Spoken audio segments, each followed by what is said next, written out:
నమస్తే, welcome to my channel. So ఈరోజు cat cow stretches గురించి ఎక్స్ప్లెయిన్ చేస్తాను. సో దానివల్ల బెనిఫిట్స్ ఏంటో కూడా చెప్తాను. So same this one also everyday మీరు అట్లీస్ట్ టైం ఉంటే మాత్రం 10 minutes చేసుకోవడానికి ట్రై చేయండి. క్యాట్ అండ్ కౌ స్ట్రెచెస్ మీకు బ్యాక్ రిలేటెడ్ పెయిన్ ఉన్నా కూడా తగ్గడానికి హెల్ప్ అవుతుంది. థైరాయిడ్ రిలేటెడ్ ఇష్యూస్కి చాలా చాలా హెల్ప్ అవుతుంది. డైలీ చేసుకోవడానికి ట్రై చేయండి. Okay, start.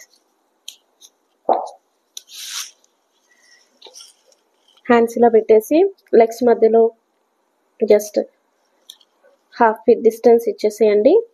Look straight. Inhale చేస్తూ లుక్ అప్, ఎక్సేల్ చేస్తూ డౌన్ యర్ హెడ్. పొట్టను లోపలికి చేయాలి. అగైన్ ఇన్హేల్ చేస్తూ తల పైకి, ఎక్సేల్ చేస్తూ తల కిందికి.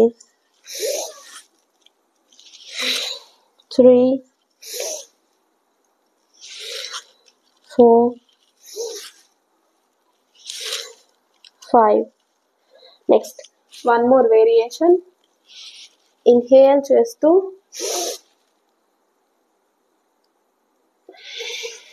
Exhale.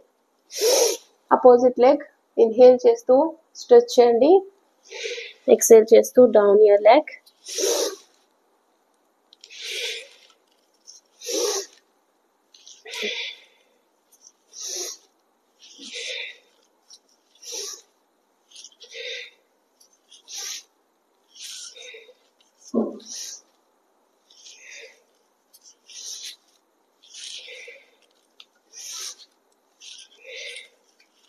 Okay, relax.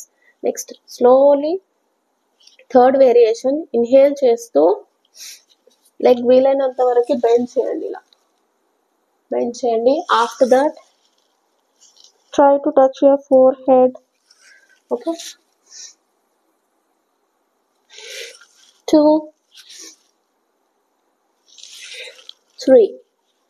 3 times. Left అయిపోతే సేమ్ 3 టైమ్స్ రైట్ తో చేయండి. ఇన్హేల్ చేస్తూ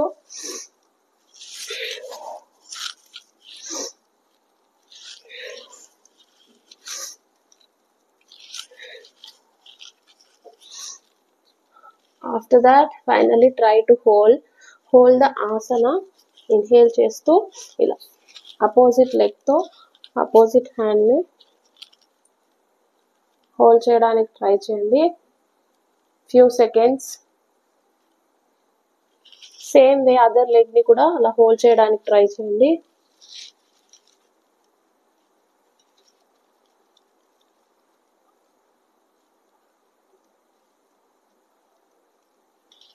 After that, relax. Come back to Vajrasana. Forward bending. శశాంకాసనలో రిలాక్స్ చేసుకోండి. నమస్తే టు ఆల్. Thank you.